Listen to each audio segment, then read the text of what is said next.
ಇನ್ನು ರಾಜ್ಯ ಬಿಜೆಪಿಯ ಸಸ್ಪೆನ್ಸ್ ಇದೆಲ್ಲವೂ ಕೂಡ ಸದ್ಯ ದೆಹಲಿಗೆ ಶಿಫ್ಟ್ ಆಗಿದೆ. ಮನೆ ಕೆಲ ವರಿಷ್ಠರುಗಳು ಬಂದು ಇಲ್ಲೆಲ್ಲ ಏನೇನು ಸಮಸ್ಯೆ ಇದೆ ಮತ್ತೊಂದು ತಿಳ್ಕೊಳ್ಳುವಂತ ಪ್ರಯತ್ನ ಇದೆಲ್ಲದರ ಜೊತೆಗೇನೆ ರಾಜ್ಯಾಧ್ಯಕ್ಷ ಹುದ್ದೆಯಲ್ಲಿ ವಿಜಯೇಂದ್ರ ಅವರನ್ನ ಮುಂದುವರಿಸಲಾಗುತ್ತಾ ಅಥವಾ ಹೊಸ ರಾಜ್ಯಾಧ್ಯಕ್ಷನಿಗೆ ಪಟ್ಟ ಕಟ್ಟಲಾಗುತ್ತಾ, ಈ ಕುತೂಹಲ ಇದೆಯಲ್ಲ, ಇದೆಲ್ಲವೂ ಕೂಡ ದೆಹಲಿಯಲ್ಲಿ ಡಿಸೈಡ್ ಆಗುವಷ್ಟರ ಮಟ್ಟಿಗೆ ಇದೀಗ ಬೆಳವಣಿಗೆಗಳು ಅಲ್ಲೂ ಕೂಡ ನಡೀತಾ ಇದೆ ರಾಜ್ಯದ ವಿಚಾರವಾಗಿ. ಇದೆಲ್ಲದರ ನಡುವೆ ರಾಜ್ಯ ಬಿಜೆಪಿಯಲ್ಲಿರುವಂತ ಕೆಲ ಆಂತರಿಕ ವ್ಯತ್ಯಾಸಗಳೇನಿದೆ ಇದನ್ನೆಲ್ಲ ಸರಿಪಡಿಸೋದಕ್ಕೆ ಮತ್ತೆ ಇದೀಗ RSS ಎಂಟ್ರಿ ಆಗ್ತಾ ಇದೆ.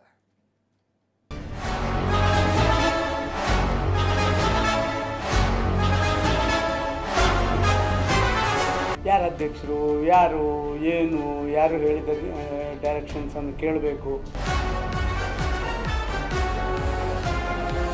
ನಮ್ಮಲ್ಲಿ ತುಂಬ ಮೀಡಿಯಾಕ್ಕೆ ಬರುವವರು ಎಲ್ಲ ಸರಿ ಇದೆ, ಎಲ್ಲ ಸರಿ ಇಲ್ಲ.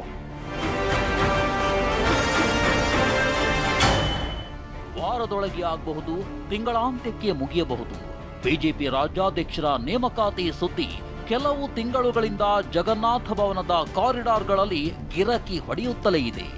ಮತ್ತೆ ಅದೇ ಸುದ್ದಿಯ ನಡುವೆ ಬಿಜೆಪಿ ರಾಜ್ಯಾಧ್ಯಕ್ಷ ವಿಜಯೇಂದ್ರ ಮತ್ತು ವಿಧಾನಸಭೆ ವಿಪಕ್ಷ ನಾಯಕ ಅಶೋಕ್ ದೆಹಲಿಯಲ್ಲಿ ಬೀಡು ಬಿಟ್ಟಿದ್ದಾರೆ. ಬಿಜೆಪಿ ರಾಜ್ಯಾಧ್ಯಕ್ಷರ ನೇಮಕಾತಿ ಕುರಿತ ನಿರೀಕ್ಷೆ ಹಾಗೂ ಸಸ್ಪೆನ್ಸ್ ಏಕಕಾಲದಲ್ಲಿ ಮುಂದುವರಿದಿದೆ. ನಿನ್ನೆ ಬೆಳಗ್ಗೆ ವಿಪಕ್ಷ ನಾಯಕ ಅಶೋಕ್ ದೆಹಲಿಗೆ ತೆರಳಿದ್ರೆ ಮಧ್ಯಾಹ್ನದ ಬಳಿಕ ರಾಜ್ಯಾಧ್ಯಕ್ಷ ವಿಜಯೇಂದ್ರ ದೆಹಲಿ ಫ್ಲೈಟ್ ಹತ್ತಿದ್ದಾರೆ. ಅತ್ತ ಅಶೋಕ್ ಕೇಂದ್ರ ಸಚಿವ ಧರ್ಮೇಂದ್ರ ಪ್ರಧಾನ್ ಭೇಟಿ ಮಾಡಲು ತೆರಳಿರೋದಾಗಿ ಆಪ್ತರು ಹೇಳ್ತಿದ್ದಾರೆ. ಇತ್ತ ವಿಜಯೇಂದ್ರ ಅದ್ಯಾರ ಭೇಟಿಗೆ ತೆರಳಿದ್ದಾರೆ ಅನ್ನೋದು ಮುಂದಿನ ಅಧ್ಯಕ್ಷರು ಯಾರು ಎಂಬಷ್ಟೇ ಸಸ್ಪೆನ್ಸ್ ಉಳಿದುಕೊಂಡಿದೆ. ಆದರೆ ಕೇಂದ್ರ ಸಚಿವ ಧರ್ಮೇಂದ್ರ ಪ್ರಧಾನ್ ಬಿಜೆಪಿಯ ಮುಂದಿನ ರಾಷ್ಟ್ರೀಯ ಅಧ್ಯಕ್ಷರ ರೇಸ್ನಲ್ಲಿ ಫ್ರಂಟ್ ರನ್ನರ್ ಎಂಬುದು ಇಲ್ಲಿ ಗಮನಾರ್ಹ. ಬಿಜೆಪಿ ಪಾಳ್ಯದಲ್ಲಿ ಇಷ್ಟೆಲ್ಲ ಕುತೂಹಲ ಕೆರಳಿಸಿರೋ ವಿಚಾರಗಳು ಹರಿದಾಡ್ತಿವೆ. ಈ ಮಧ್ಯೆ ರಾಜ್ಯಾಧ್ಯಕ್ಷರ ನೇಮಕಾತಿಯಲ್ಲಿನ ವಿಳಂಬದ ಬಗ್ಗೆ ಬಿಜೆಪಿ ವರಿಷ್ಠರ ವಿರುದ್ಧ ಮಾಜಿ ಮುಖ್ಯಮಂತ್ರಿ DV ಸದಾನಂದ ಗೌಡ ಮತ್ತೆ ಅಸಮಾಧಾನ ವ್ಯಕ್ತಪಡಿಸಿದ್ದಾರೆ.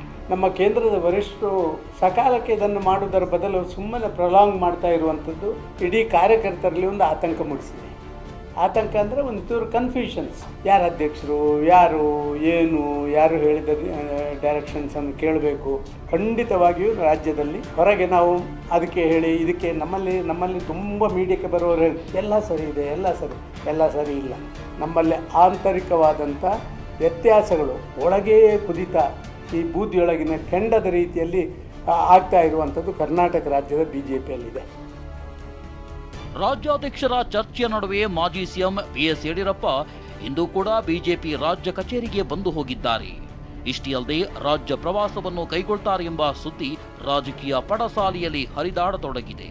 ಈ ಬಗ್ಗೆ ಪ್ರತಿಕ್ರಿಯಿಸಿರೋ ಬಿಜೆಪಿ ಸಂಸದ ಬಸವರಾಜ ಬೊಮ್ಮಾಯಿ, ಯಡಿಯೂರಪ್ಪ ಬಿಜೆಪಿಗೆ ಸ್ಫೂರ್ತಿ ಎಂದಿದ್ದಾರೆ. ಅವರು ಒಂದು ಶಕ್ತಿ ಇದೆ, ಆ ಪ್ರವಾಸ ಮಾಡಿದಾಗೆಲ್ಲ ಸ್ಫೂರ್ತಿ ಬರುತ್ತೆ. ಎರಡನೇದಾಗಿ ಪಕ್ಷದ ಬಗ್ಗೆ ಅವ್ರಿಗಿರುವಂಥ ಅಪಾರವಾಗಿರುವಂಥ ಒಂದು ಕಾಳಜಿ. ಯಾವಾಗ ಪಕ್ಷ ಕರಿತಿದ್ದೋ, ಅವ್ರಿಗೆ ಕರೆ ಕೊಡ್ತಿದ್ದೋ ಆವಾಗ ಆ ಕೆಲಸವನ್ನು ಅವ್ರು ಮಾಡಿದ್ದಾರೆ. ಈ ಬಾರಿ ಸ್ವಯಂಸ್ಫೂರ್ತಿಯಾಗಿ ಮಾಡ್ತಾ ಇದ್ದಾರೆ. ಇದೆಲ್ಲದರ ಮಧ್ಯೆ ರಾಜ್ಯ ಬಿಜೆಪಿಯಲ್ಲಿನ ಆಂತರಿಕ ವ್ಯತ್ಯಾಸಗಳನ್ನು ಸರಿಪಡಿಸಲು RSS ಮತ್ತೆ ಮಧ್ಯಪ್ರವೇಶ ಮಾಡಿದೆ. ಕಳೆದ ವಾರ ಬೆಳಗ್ಗೆ 6:30ಕ್ಕೆ ಬಿಜೆಪಿ ನಾಯಕರನ್ನ ಕೇಶವಾಕೃಪಕ್ಕೆ ಕರೆಸಿಕೊಂಡು ಸಭೆ ಮಾಡಿದ್ದ RSS ಮುಖಂಡರು ಇನ್ನೆರಡು ದಿನಗಳಲ್ಲಿ ಮತ್ತೊಮ್ಮೆ ಸಭೆ ನಡೆಸಲಿದ್ದಾರೆ ಎಂದು ತಿಳಿದು ಬಂದಿದೆ. ಒಟ್ಟಾರೆ ಬಿಜೆಪಿ ರಾಜ್ಯಾಧ್ಯಕ್ಷ ಯಾರು ಮತ್ತು ಯಾವಾಗ ಎಂಬುದು ಸಸ್ಪೆನ್ಸ್ ಮತ್ತು ಥ್ರಿಲ್ಲಿಂಗ್ ಸ್ಟೋರಿಯಂತೆ ಬಿಜೆಪಿ ನಾಯಕರನ್ನ ಕಾಡ್ತಿದೆ. ಈ ತಿಂಗಳಾಂತ್ಯಕ್ಕೆ ತೆರೆ ಬೀಳುವ ಸಾಧ್ಯತೆ ದಟ್ಟವಾಗಿದೆ. ಇದರ ಜೊತೆಗೆ ಕರ್ನಾಟಕ ಸೇರಿದಂತೆ 8 ರಾಜ್ಯ ಘಟಕಗಳಿಗೆ ಒಂದೇ ಬಾರಿಗೆ ಅಧ್ಯಕ್ಷರನ್ನ ಬಿಜೆಪಿ ಹೈಕಮಾಂಡ್ ಘೋಷಣೆ ಮಾಡಲಿದೆ ಎನ್ನಲಾಗಿದೆ.